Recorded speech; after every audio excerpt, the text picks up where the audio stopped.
Right. Ladies and gentlemen, boys and girls, Late to the Party is back with Fuzzy's movie, Gleaming the Cube. Gleaming the Cube, 1989 action teen movie starring Christian Slater, Tony Hawk, Min Long, Stephen Bauer, Lee Twan, Ed Lauder, Richard Hurd, and a bunch of other skater punks. We got a 6.2 out of 10 on IMDb, 2.6 out of 5 on moviemeter.nl, whatever that is, and the rocket to the top, 29% on Rotten Tomatoes. 86% of Google users like this film. A California skateboarder, Christian Slater, solves and avenges the death of his adopted Vietnamese brother. Initial release, January 13th, 1989. Director, Graeme Clifford. Box office, $2.77 million. Distributed by 20th Century Studios with a budget of $10 million. Oh, wow. So that's like, dude, you picked a Liz movie. It's all about them budgets. Oh yeah. This is one of the movies that like Rad, when it came out, it was, trying to go off of the fad of skating and, all that shit. But the thing I love about this movie is it's a mystery. It's like a murder mystery. You know what I mean? Like he's a detective and shit. And I remember being a kid just like, this is the most original fucking idea I've ever seen in my life, bro. And let me tell you, Fuzzy was gleaming that cube all his life, baby. You know what I'm saying, dude? And that was like that one of cube my... with the right hand or the left hand? I'm a switch hitter, baby. I do it all, dude. I can even use the toe every once in a while. So, but the best part, the one thing I love about these movies, especially in the 80s, was they had to figure out how to put the title of the movie in the fucking script somehow. Like they had to say it. And it's one of the best scenes ever is when he's down there, and he's talking to him after his brother died, and he's like, "You're there, Brian. I've seen you. You're gleaming the cube." And I'm like,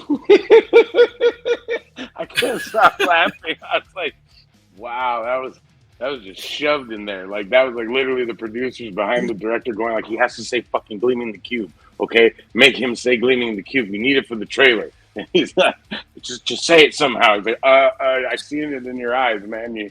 You're gleaming the cube. Like Christian Slater doesn't even fucking blink. It's like whatever, man. Whatever. Keeps going. It seemed to me like this movie loved Tony Hawk, loved Christian Slater. In fact, this is before Christian Slater figured out that all he had to do was try to impersonate Jack Nicholson as an actor. So this is like really early Christian Slater. And I like I said, I like the skateboarding. I like Christian Slater. I like Tony Hawk. I like the action. I thought the end where he does the launch and then he hits the bad guy. That was like the war. I seen that was horrible. Like Fuzzy, I seen your movies had better fight scenes than that shit. But I never tried to hit no one with a flying kick with the skateboard, dude. You know what I'm saying? That's gotta be hard. So I'm giving him points for that one, dude. Yeah, but it didn't show the hit. It didn't even show the hit. Suspend disbelief, man. Just go with it, No, here's the thing. It seemed like they had like, all right, what do we want in this movie? We gotta have some Asian kids. Okay, put that in there. And they put it into like one of those bingo ball things, and they spun it, and they're like, it's gonna be something to something. Spin it. Gleaming. All right, gleaming. All right, spin it again. Come on, tetrahedron. We want something fancy. Cube. All right, cool. It's gleaming the cube. Yeah. And then they're going to be like, all right, what's going to set him off? Like, why is he going to go on this mission? Are they going to kill his animal? Spin it. No. They're going to kill an Asian kid. All right. Well, who's the Asian kid? The best friend? Is it the guy who works at the delivery food place? No, it's his brother. How's it his brother? They'll adopt him. Hey, people loved to adopt Asian babies back in the day. Okay, dude, that was what was happening. So they got one, and Angelina and Brad still I was do gonna it. say you You just take a know, page right out of Jolie's book. oh no, they took a page out of this movie's book because this happened before. You know what I'm saying? So it set the standard for that shit. But like the whole like even the idea of like there's that one scene. Watching it again, I honestly haven't seen it in like probably 5 6 years, and the when I was watching again, there's a scene where he comes in and he comes in and he's like, and he's got the sandwich in his hand, and his brother's smoking a cigarette, and he's like, "Dude, when did you start smoking?" And he's like, "You know, what do you think?" You get it, kind of yells at him and shit, and he goes, "Hold on, let me walk outside." And he comes out and he comes back and he goes, "Hey man, you know what's going on? You look like something's bugging you and stuff." It showed a quick. They only had like 20 minutes to show that they had a brotherly bond, and I think they did it good because even though it was kind of cheesy, like with the chess game and all that shit. But like I was like, it's where the movie kind of goes into fantasy land for me, where I'm just like, oh fuck, dude, okay, I don't remember all this. Was when he's skating around and the bad guy from the Karate Kid 2, who kills his brother, is there, and he's asking about the drugs, like that scene, like. I've been in those pool halls, and those guys would have fucking killed him, dude. Like legit killed him if he walked in that part, dude. I was like, okay, now it's in fantasy land, and he's in the back seat when the fucking guys get killed. Good God Almighty, dude, that was some scary shit, dude. I'm telling you, if anyone knows how to pick movies, I don't see how he got killed though, because all he had to do was call up his the other storms. Lightning could have came down from the sky. And just okay, he was in the Karate Kid, not the Big Trouble. No, dude, he was in big trouble. This is the big trouble. He was? Yeah, it wasn't Chosun. It was. That was the dude from Big Trouble in Little Chinatown. No, not Big Trouble. From Karate Kid Part 2. This movie had half the cast from Big Trouble in Little China in it, for God's sake. The girlfriend was also in Big Trouble in Little China. She's the kidnapped girl. Yeah. It's Mao Yin. Yeah. Mao Yin. Green eyes. Soul of the dragon. All right. But what did the lizard and the jaded man think of my amazing pick of 1980s gold? It wasn't as bad as I thought it was going to be. It's better than Rad. So I like this way better than Rad. Wow. Yeah. This actually had a story and a murder mystery, and I rebuke you. And there was like parts of the city that they were in that they mentioned that we grew up in, that kind of thing. So like I had more. Yeah, this is way better than Rad. And I actually was impressed that Christian Slater could act, because every other thing I've seen him in, it's boring. You know what I mean? It's just his squinty eye. Yeah, is Jack Nicholson. The only other thing I like him in is his voice acting in Archer, and that's about it. So yeah. Oh, I'm gonna torture you now, man. I know every great Christian Slater movie to watch, dude. I'm afraid of watching Christian Slater movies. Heathers, and pump up the volume, and then you can quit. Arkansas Dave Rudabarb. Untamed Heart, dude, still makes Fuzzy cry like a little bitch. I've seen the two movies you mentioned, so I know of them, but never saw them. I missed a lot of 80s movies and early 90s movies. The only other Christian Slater movies I've ever bothered to watch and try to enjoy is True Romance and Robin Hood, Prince of Thieves. Cuffs. You guys have not lived till you've seen Cuffs. You know what? There's a few. You're right. I saw Cuffs when I was in Hawaii, and I regretted the rest of my vacation. Broken Arrow. And I regretted the rest of my vacation. My God. One of my favorite scenes ever is in that movie when the guy comes to the door and he puts the gun to his face and he's all...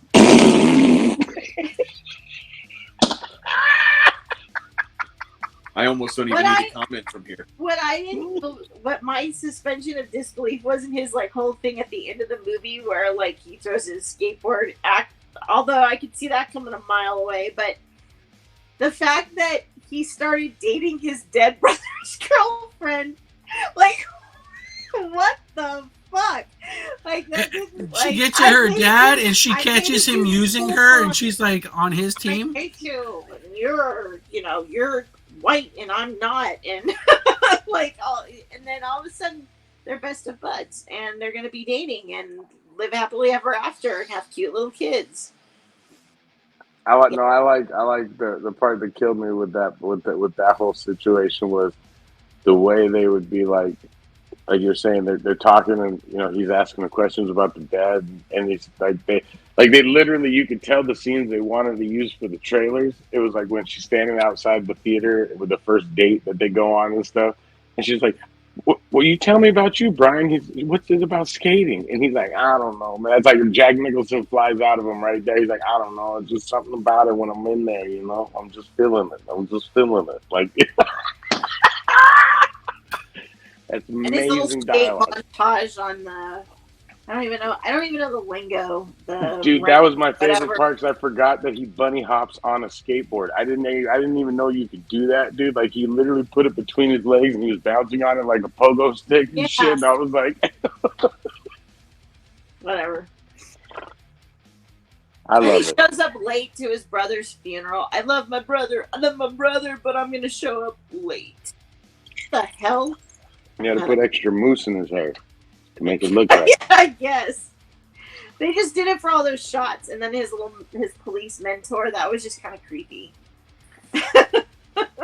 But having said all of that, I like this better than Rad. And I'll watch it again. So Josh is like, no, you won't. What do you got, Josh? So let me start with the positives. It was better than Rad. I will give it that. I was actually entertained by certain portions of the film because I think it actually had a plot that was going for it. I mean, the skateboarding thing was a little campy, but it didn't really detract from the plot itself. And I will say that Christian Slater didn't do terrible in this film like he normally does in pretty much everything else he does. But I have to say that it's got a lot going against it. Like Fuzzy was saying, everything feels kind of shoehorned into the movie for the sake of either trailers or for the name of the film. And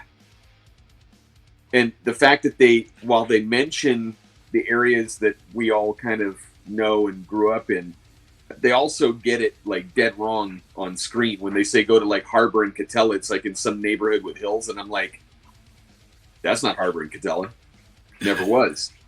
That kind of bugged me. And the fact that it was a little distracting that, like I said, half the cast of Big Trouble in Little China was in the movie. I kept thinking about that film, which I like better. Maybe that helped kind of bolster this one. But the acting in this movie is just so awful on like everybody else's part, especially the detective guy. He is like the creepiest, lamest, most overdrawn, overacted, just like complete douche. Dude, he has the best run and point gun scene ever, dude. When he's when he gets to the house after the dad's been shot and they steal the car and the guy's driving away. The way he runs out, I literally fucking died because he comes out and he like tippy toes, dog. He comes out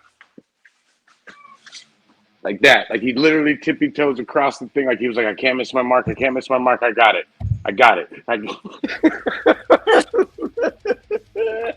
That's the Anaheim Police Department for you right there.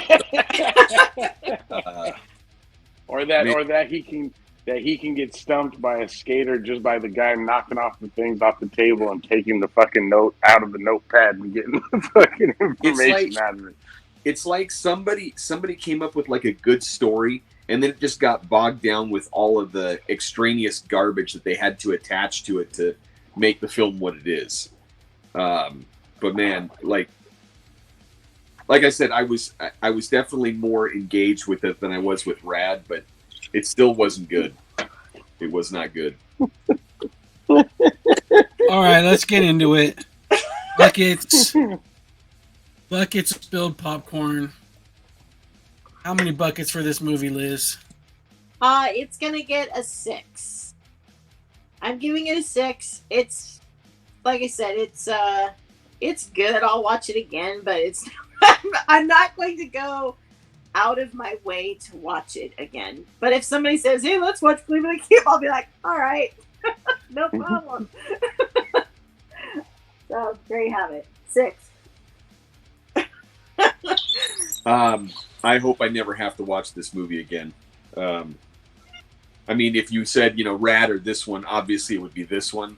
But I'm hoping to God that at least I can watch something like Ahsoka or She-Hulk before I have to watch this one.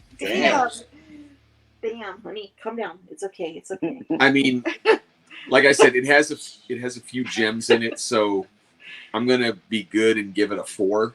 Ooh. But it's a rough watch. The only thing I can say is, best part about the movie, there's no ass sliding in it, so there's that.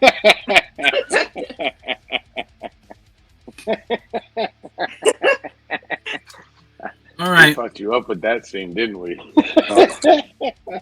I didn't feel Gleam the Cube too much as an entire experience. I think it had its moments. I think if you're a skater kid and you were just super stoked about it being a skater movie, you might have had a good time with it or whatever.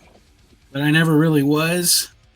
So, I'm going to cut the difference on you two, and I want to give it the big 5. Sporting Goods. Where you can buy skateboards. Well, the real review after seeing it again, I'm gonna give it an 8 because it ticks off everything that it needs to tick off. But for nostalgia, because Fuzzy loves it, just like Nate says, I was a skater dude, and when this came out, it's literally the truth. What it was is like they got us with the fucking fact that there was like, oh, there's skateboarders in this movie. Like, fuck yeah, let's go see it. So, like, watching it, I literally had a flashback to being in the theater watching this movie, like, just being amazed by it. But I can't give it fuzzy points, so I'm going to keep it at an 8. But, yeah, okay. It's an 8 for me. Oh, wow.